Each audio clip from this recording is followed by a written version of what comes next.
My name is Ella, and I grew up in a white house in the suburbs of Los Angeles. Ever since I can remember, being mature has been the most prominent label pinned to me. My mom always said, "Ella gives me the least trouble," and my dad would pat my head and praise me, saying, "You're just like a little grown-up." But no one ever asked me if I really wanted to be this little grown-up in the first place. My younger sister, Leah, is 2 years younger than me, and my little brother, Jack, is 4 years younger. They seem to be born troublemakers. That summer when I was 12, Leah secretly took Dad's treasured autographed baseball out to show off to her friends, and Jack ended up kicking it into our neighbor's swimming pool, mistaking it for a soccer ball. By the time I realized what had happened, the ball, inscribed with Babe Ruth's name, was already soaking in the murky pool water, its signature half-blurred and smudged. Without even bothering to scold them, I grabbed the ball and ran through every sporting goods store in town. In the end, I spent every penny of the allowance I'd been saving for half a year before finally finding a shop that could restore the autograph.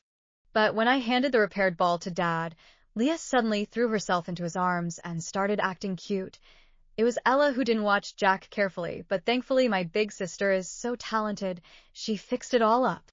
Dad smiled and gently ruffled Leah's hair, then said only one thing to me: "Be more careful next time." On my 18th birthday, I used money I'd saved from my part-time job to buy a camera I'd been longing for, planning to use it when I headed off to university the next day. But when I came home that evening, I found Leah and Jack filming a prank video with my camera. The camera had fallen to the ground, its lens cap was shattered, and the screen was covered in cracks. I was so furious that my whole body was shaking. I grabbed Leah by the wrist and demanded to know why she'd done this. But she yanked her arm away from me forcefully, shouting, "Who are you to tell me what to do?"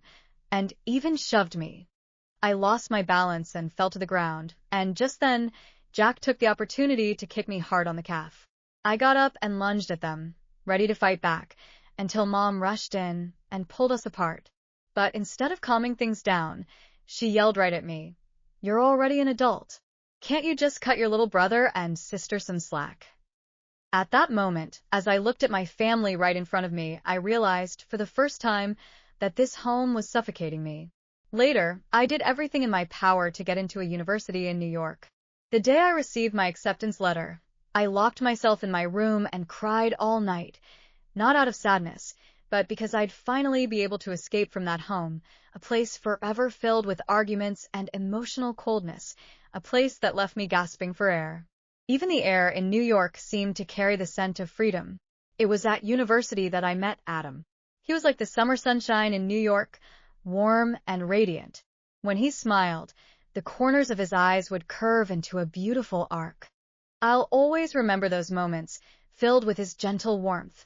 One night, after staying up until 2 a.m. working on my paper, he appeared downstairs at the library, shivering in the cold, holding a steaming hazelnut latte in his hands.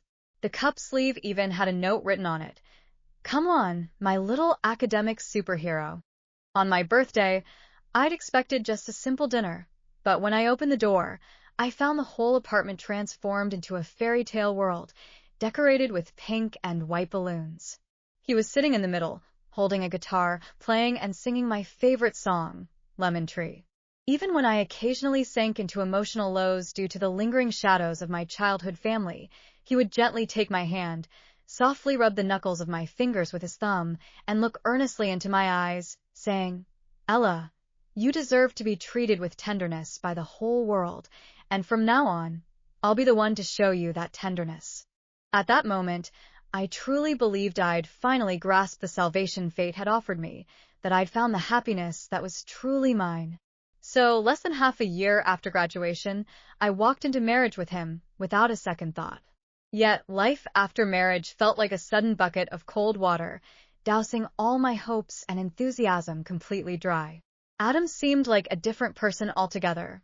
His former warmth and sunshine had vanished without a trace, replaced by a coldness that ran deep into his very bones. He'd stopped remembering our anniversary dates, and even on our wedding anniversary, he merely asked in a flat tone, "What's for dinner tonight?" Every evening when he came home, he'd immediately curl up on the sofa, clutching his phone and swiftly swiping his fingers across the screen. All that was left of our communication were perfunctory one-syllable responses like, and got it. What chilled me to the bone most was that night, when a cold rain was falling outside. I had a fever of 39 degrees Celsius, and my body ached so badly that I didn't even have the strength to stand up. Still, I struggled to call him, my voice trembling uncontrollably. Adam, I've got a fever. Could you please come back and take me to the hospital? But all I heard in response was his impatient tone, and in the background, the sound of women chatting and laughing noisily. I'm talking with a client right now. You're already a grown-up. Can't you just hail a ride-hailing app yourself? Don't interrupt my work. Before I could say another word, the call was abruptly ended. After hanging up, I stared out the window at the drizzling rain, and tears started streaming down my face before I even realized it. Later, I bit my teeth together, mustered all my strength to put on my clothes, and staggered step by step toward the community gate, clutching an umbrella, before finally hailing a taxi. While receiving an 4 drip at the hospital, I watched as the clear liquid dripped slowly into my veins, the cold needle tip numbing my arm. My heart felt even colder than an ice cellar. It dawned on me then that those promises, "I'll treat you with tenderness," had been nothing but a fleeting illusion. Another time, I deliberately left work early and headed to the supermarket, buying fresh steak and his favorite blueberries.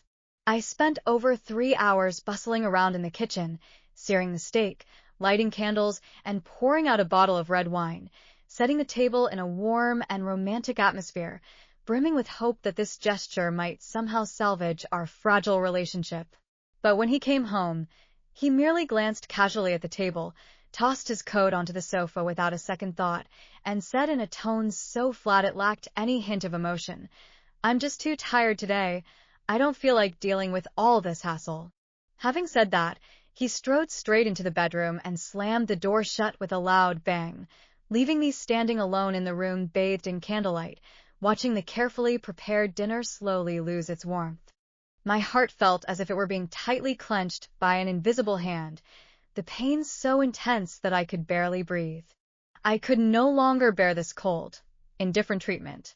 Without another word, I used the spare key to open the door. My voice was laced with long-suppressed hurt and anger as I spoke. "Adam, do you even have this home in your heart anymore?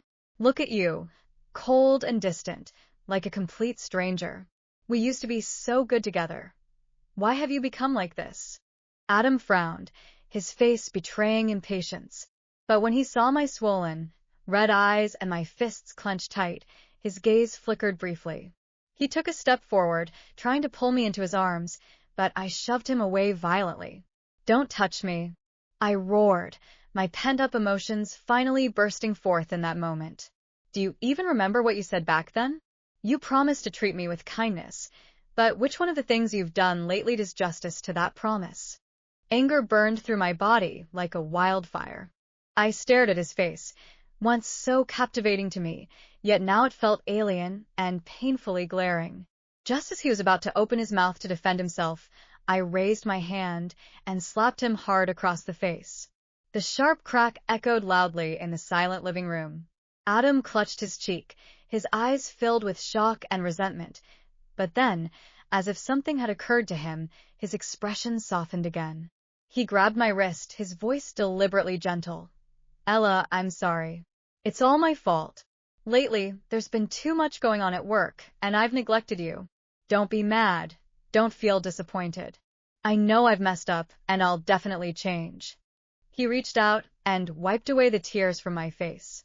His gesture seemed gentle, yet I couldn't detect a trace of sincerity in his eyes. It wasn't until later that I realized he'd never really cared about me. What he'd always been after was the substantial inheritance left behind by my parents, something he'd been coveting all along. For the next 2 days, Adam did indeed seem like a different person. He'd leave work early to come home, proactively help me cook and do the dishes, and in the evenings, he'd hold me close as we watched movies together, showering me with sweet words and compliments. At one point, I even thought he'd truly changed, and the icy wall inside me began slowly melting away. But not long after, he went right back to his old self. The day I came home from work, I found him lounging on the sofa, scrolling through his phone again, while the dinner table was littered with cold takeout boxes. He didn't even say a single word, just "you're back." My heart sank completely. It turned out that his so-called transformation had been nothing more than a performance, staged solely to keep me calm and satisfied. The secret of the late night. Lately, the nights have felt like an endless swamp to me. I often lie awake until well past midnight, my eyes wide open. In the darkness, the patterns on the ceiling blur into a hazy mass before my gaze, and only one question keeps circling endlessly in my mind. Why has Adam become like this? Once upon a time, he'd always cuddle up to me before bed, sharing funny stories about work. Now, even lying side by side feels too crowded for him. Back then, he'd remember the cake I'd casually mention wanting to eat. Now, he even needs me to remind him of my birthday 3 times over. I toss and turn, pondering. Has our marriage simply entered a phase of monotony, or is there something I'm not doing right? Then, one late night, as I held my phone and scrolled aimlessly through social media, my fingers suddenly froze. Adam and Leah's interactions had crossed the boundary that should exist between a brother-in-law and his sister-in-law. Leah posted a selfie from a cafe, her cheeks glowing pinkish thanks to the filter, and Adam hit like almost instantly. The comment section was brimming with messages like, "You look absolutely stunning today. This lipstick shade really suits you." Leah complained that her clients were difficult and that the work was so exhausting she was thinking of quitting. But the very first reply came from Adam. "I feel for you. Don't push yourself too hard. Tonight, I'll take you out for the Japanese cuisine you love most, and we'll go somewhere together to unwind." Those words, brimming with warmth and affection, felt like tiny needles pricking right at my heart. I stared at the screen for what seemed like an eternity, my fingers unconsciously gripping the phone case tighter and tighter. I tried to reassure myself that I was probably overthinking things, that Leah was my little sister, whom I'd cherished since childhood, and it was only natural for Adam, as her brother-in-law, to care about her. Yet that inexplicable sense of unease inside me kept swelling, rising higher and higher like an incoming tide. But that night, all my self-soothing efforts crumbled into dust. Adam had been out on a business dinner and gotten thoroughly drunk. When his friends brought him home, he could barely stand on his feet. No sooner had he collapsed onto the bed than he started snoring within 2 minutes. His phone lay face down on the bedside table, as if hiding some secret. After who knows how long, the screen suddenly lit up and a WeChat message preview popped up. The sender was Leah, and the message contained just 3 words. "Are you asleep yet?" Somehow, I found myself reaching out. My fingertips hesitated slightly as they touched the phone case, but in the end, I still picked it up. The unlock password was still our wedding anniversary, a number that once filled me with sweet memories, yet now it felt strangely ironic. My hands trembling, I tapped on the photo album and scrolled all the way to the bottom, where a folder marked with a lock icon suddenly appeared. My heart was pounding so fiercely in my chest that I almost instinctively entered Adam's birthday, the one password he'd never changed. The moment the folder opened, I felt as if every drop of blood in my body had turned to ice. Inside were hundreds of photos of Leah, from casual snapshots of everyday life to meticulously posed artistic shots. What struck me like a freezing plunge into an ice-cold abyss were those intimate photos of them in bed. In the pictures, Leah was wearing Adam's gray cotton shirt. Its collar had slipped loosely down to her shoulders. She was nestled in Adam's arms, her lips curved into a shy smile I'd never seen before. Adam's arm was wrapped tightly around her waist, his profile pressed against the top of her hair. My hand holding the phone trembled uncontrollably, and the image on the screen made my eyes ache from the constant shaking. Tears streamed down my face like beads that had suddenly broken their string, splattering onto the phone's screen and spreading into a blurry puddle. My stomach felt as if it were churning violently. I clapped a hand over my mouth and dashed into the bathroom, collapsing over the toilet and heaving violently, but nothing came up except a burning, sour bile that scorched my throat. In the mirror, I saw myself with a deathly pale complexion, swollen, red-rimmed eyes, and a look in my gaze that was filled with unbelievable shock and utter despair. The husband I'd loved for 5 long years, the brother I'd given my heart and soul to, had somehow conspired with her to deliver the cruelest betrayal imaginable. The spasm in my stomach had finally eased up a bit, but a sour, alcoholic breath still lingered in my throat. Each swallow felt like swallowing tiny shards of glass. Leaning against the cool, tiled wall of the bathroom, I dug my fingertips deep into the cracks between the tiles. My pale knuckles were throbbing violently. The dizziness I'd felt when I'd first seen the photo was creeping back again. Every step I took to stand up felt as if I were walking on waterlogged cotton, light and insubstantial, as though I might topple over at any moment. I turned the faucet all the way open, letting the rushing water drown out the buzzing in my ears. I cupped some cold water in my hands and splashed it onto my face. Droplets ran down my cheeks and soaked into the collar of my shirt. The biting chill seeped through my skin right down to the marrow of my bones. But even that icy cold couldn't dispel the nausea that had spread from the base of my throat all the way through my internal organs. That sickening sensation was laced with Adam's lingering alcohol stench, Leah's usual fragrance of gardenia, and my own utter despair, a sticky, suffocating weight that clung tightly to my heart. I raised my head and looked into the mirror. The woman reflected back at me had sunken eye sockets, and the dark circles under her eyes were so intense they seemed as if she'd been beaten. Her eyes, once praised by Adam as bright as stars, now held nothing but a dense network of red blood vessels, their pupils flickering with a dull, lifeless glow. I stared at that unfamiliar face for 2 seconds, then suddenly jerked my hand up to cover my eyes. My fingertips brushed against warm tears, and only then did I realize I'd already been crying, but even the grief felt numb now, almost absent. Leaning against the wall, I shuffled step by step back toward the bedroom. The wooden floorboards beneath my feet creaked softly, creak, creak, each groan feeling like it was stepping on every taut nerve in my body, sending sharp throbbing pains shooting through my temples. Adam lay asleep on the bed, his profile facing me. His breath carried the heavy, stale scent of cheap whiskey, warm and lingering on the pillow. His brow was slightly furrowed, yet a faint, barely perceptible smile lingered at the corner of his lips, almost as if he were reliving something wonderful in his dreams. Could it be the embrace they'd shared at the seaside guest house with Leah? Was it the smugness in his voice when he said, "Leah is more sensible than you"? This man, whom I'd loved for 5 whole years, I'd learned to make his favorite sweet and sour pork ribs just for him, ironed his crumpled shirts until they were crisp and spotless, stayed up late into the night waiting for him to come home after his social engagements, now, in my eyes, felt as alien and ghostly as a specter. The sorrow that had been tightly lodged in my chest suddenly exploded with a deafening roar, like a bonfire doused with gasoline.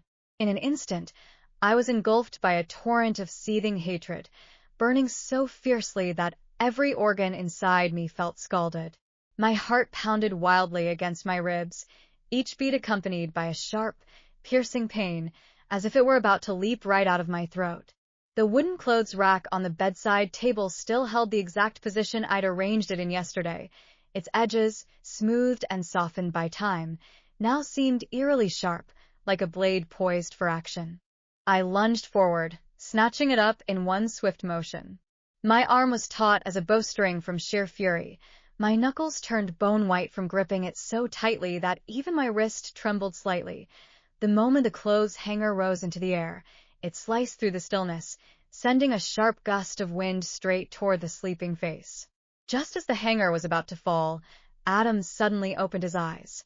His eyes, which had been clouded with sleep, now shot open wide in sheer astonishment. Without thinking, he instinctively raised his hand and precisely caught the cold metal rod of the hanger. "Are you crazy?" His voice was hoarse from last night's hangover, rasping like sandpaper scraping against wood. His tone was filled with incredulous shock, and immediately his brows furrowed tightly.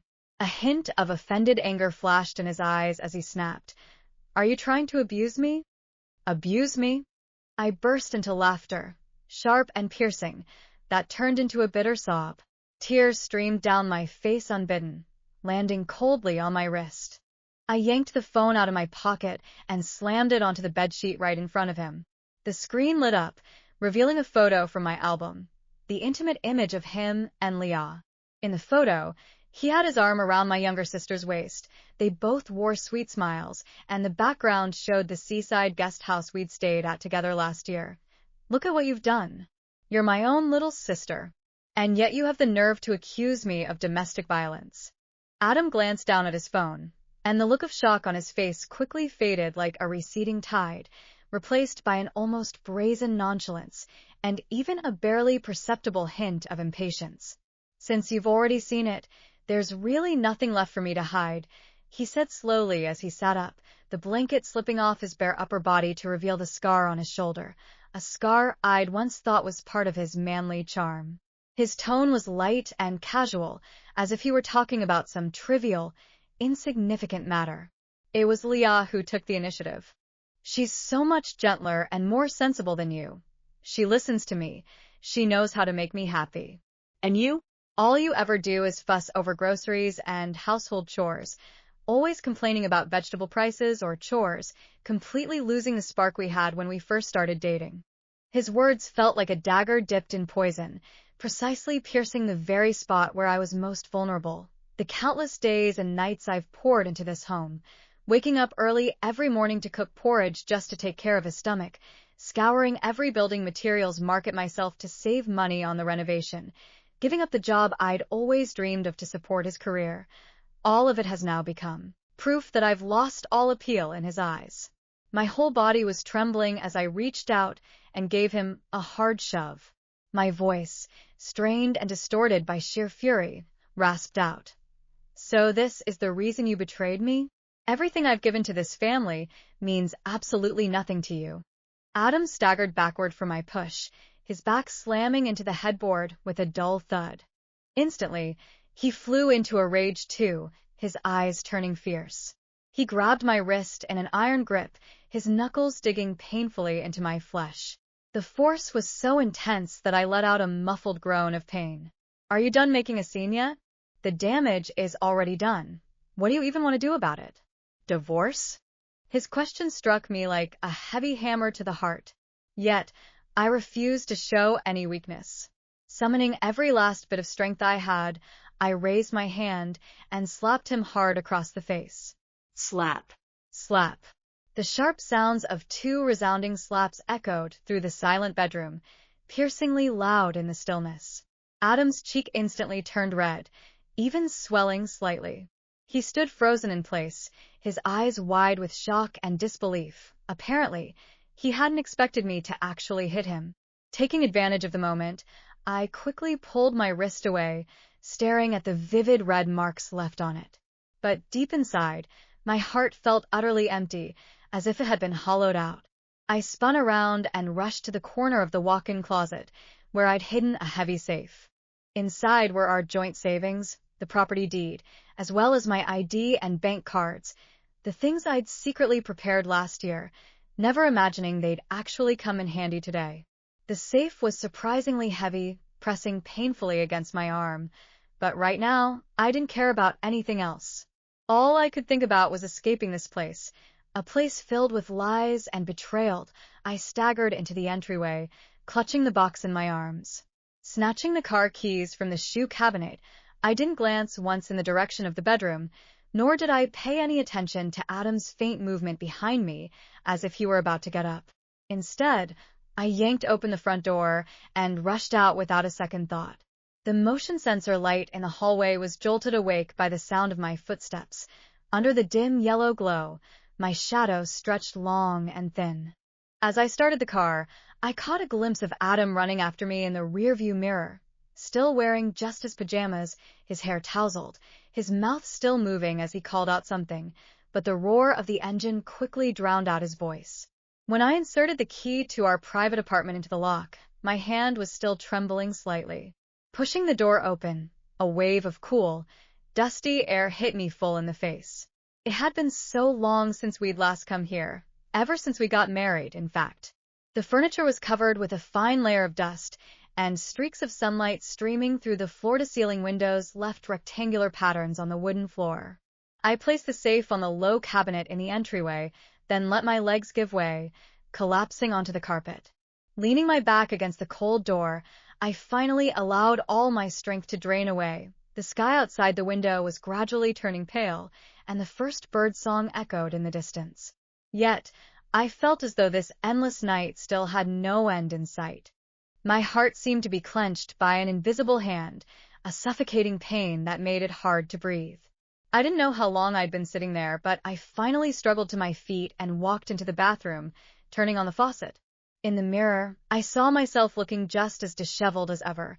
My eyes were swollen and red like walnuts, and streaks of undried tears still lingered on my cheeks. But the panic in my gaze had faded somewhat, replaced by a clarity born of numbness.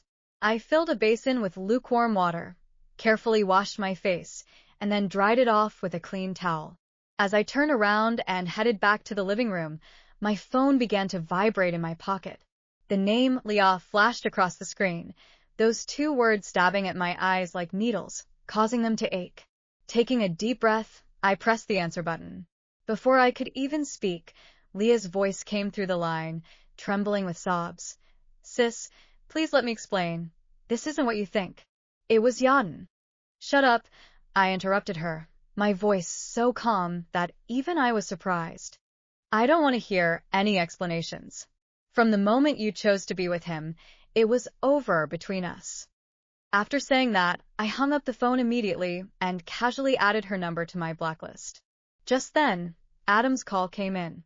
As I stared at the husband label flashing on my screen, I felt an overwhelming sense of irony. My fingers slid across the screen, and I blocked his number too. Once I'd finished all that, it felt as if a huge weight had been lifted off my shoulders. I slumped onto the sofa, but suddenly, I found myself laughing. It turned out that getting rid of those toxic people and messy situations wasn't as hard as I'd imagined. My phone rang again, urgently this time, and the words "Mom" flashed on the screen. I took a deep breath, trying my best to keep my voice steady, and pressed the answer button. "Honey, where are you right now? Adam just called me and said you two had a little misunderstanding." Mom's voice carried her usual gentleness, yet it felt like a tiny needle gently pricking through the calm I'd been forcing myself to maintain. "Why don't you just come home? Mom made your favorite sweet and sour pork ribs for you. There's really nothing to this misunderstanding. No doubt you're overthinking it. After all, what married couple doesn't have occasional arguments?" "Overthinking it," I interrupted her, my voice trembling uncontrollably. All the pent-up hurt finally burst forth in that moment. "Mom, he's cheating on me with my own sister, the very sister I've loved since childhood, the one I always wanted to spoil and treat to the best things. The photos are right here in front of me, and he even admitted it himself. How could this possibly be something I'm overthinking?" Tears welled up again, and I leaned against the cold door, my throat so tight I could barely speak. "You guys always do this. When something goes wrong, you tell me to just bear with it, to stop overthinking.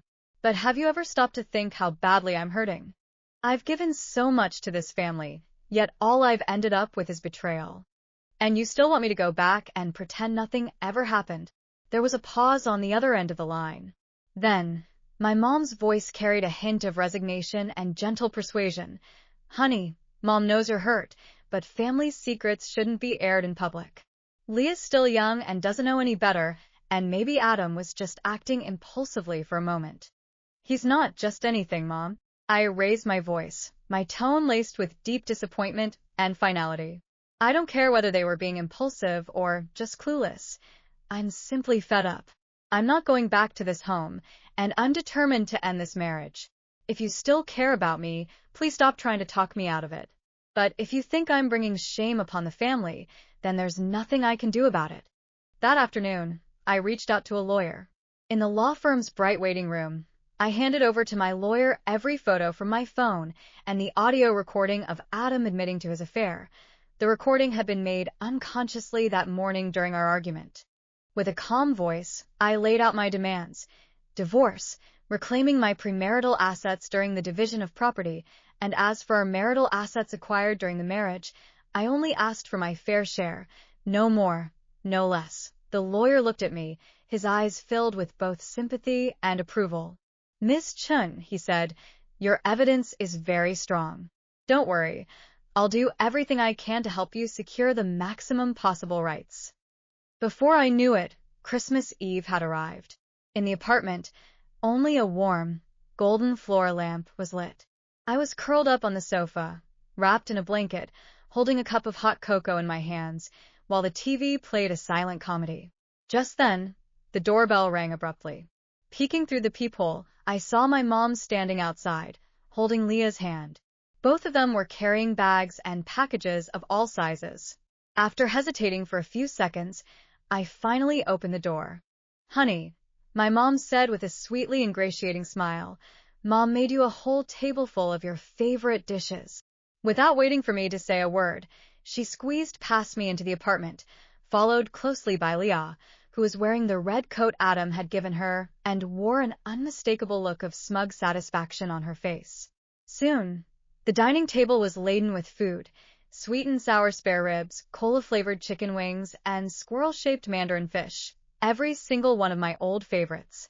Yet as I stared at these steaming dishes, I felt nothing but a tight knot forming in my stomach.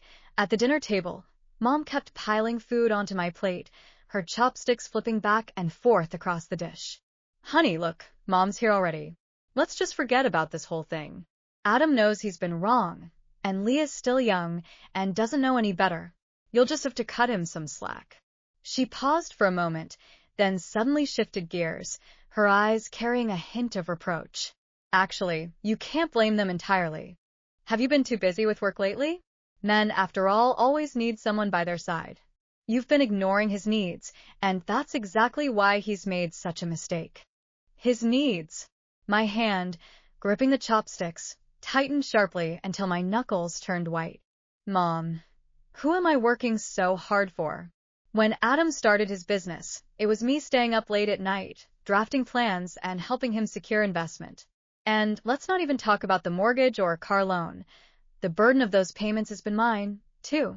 Now he's cheating on my sister, yet you're asking me to reflect on how I've neglected him." My voice grew louder and louder, the pent-up anger burning fiercely in my chest. "You've never once asked me how much I've suffered.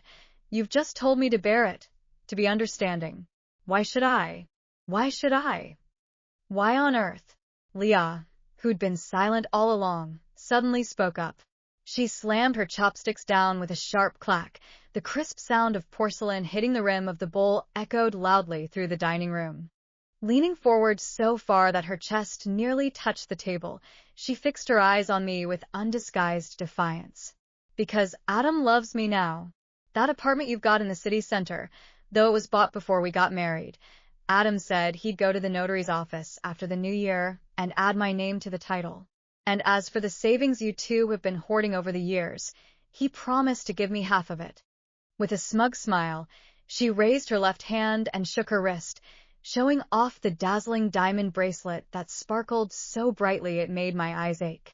"Look, it's a Christmas gift from Adam, a pigeon blood red diamond paired with South African diamonds, worth 7 figures.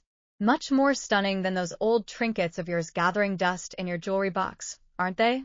Sister, face it, you're just going to have to accept the reality. His person, his heart, and even those assets that'll eventually bear my surname, they'll all belong to me one day." Her words were like a wildfire doused in oil. Suddenly, explosively, they set all my reason ablaze. My blood surged upward, buzzing in my ears. I shot to my feet so abruptly that the chair legs screeched against the floor, sending dishes and utensils on the table clattering wildly. A bowl of spare ribs soup spilled halfway out, its steaming broth splashing onto the tablecloth and spreading into a dark brown stain. "Leah, don't you have any shame?" I clenched my fists so tightly that my nails dug deep into my palms. My voice trembled with sheer fury. "You've stolen my husband away from me for 10 years, and now you dare to barge into our home, coveting what's mine? Just who do you think you are?" Mom, startled by the scene, turned pale as a ghost. She quickly slipped behind me, gripping my arm tightly and urgently whispering, "Honey, please don't get so worked up. Let's just talk calmly. We're all family, And Leah was only acting impulsively. You're the older sister. Just be patient with her. I'm not crazy. Leah shot up from her seat in one swift motion, her chest heaving violently as she glared right back at me, her eyes blazing with unyielding ferocity. It's you who lack the ability, your inability to hold a man's heart. All you do is fuss around the stove day after day, turning into some pale, greasy old hag. No wonder Adam grew sick of you. He's attracted to someone young and beautiful like me. Don't blame anyone else. You're full of crap. My anger finally burst through the dam of reason, and I swung my hand straight toward Leah's arrogant face. The sharp slap echoed loudly, a crisp, deafening crack. Leah was knocked off balance by the blow, her fair cheeks instantly bearing 5 distinct red handprints. She froze for a split second, then erupted into a string of harsh curses. Before I could even react, she whipped her hand around and slapped me hard across the face. How dare you hit me? The slap came so fast and so fiercely that I stumbled backward 2 steps, my lips immediately tasting a metallic, iron-like sweetness mixed with blood. Enough! Enough! Mom screamed as she lunged forward to break us up, but she just held onto my arm tightly, letting Leah pounce on me and start tearing at my hair. Baby, let go. Leah, stop it. I watched helplessly as Mom pulled me backward, yet kept coaxing Leah, who was charging toward me. Sweetheart, don't hit her. Don't hurt yourself. Leah's nails scraped across my neck, leaving behind several searing red scratches. She yanked my hair, slamming my head against the corner of the table. I'll make you pay for hitting me. I'll show you how it feels to be the real queen. Today, I'm going to teach this yellow-faced bitch a lesson for Adam. The excruciating pain and humiliation overwhelmed me like a tidal wave. I struggled desperately to fight back, but Mom had me firmly pinned, my arms locked in her grip, leaving me completely helpless. Just as Leah's fist was about to smash into my face again, Mom became utterly frantic and flustered. In her panic, she fumbled for her phone in her pocket, her hands trembling as she dialed Adam's number, crying out, "Adam, come back soon. If you're any later, someone could get killed."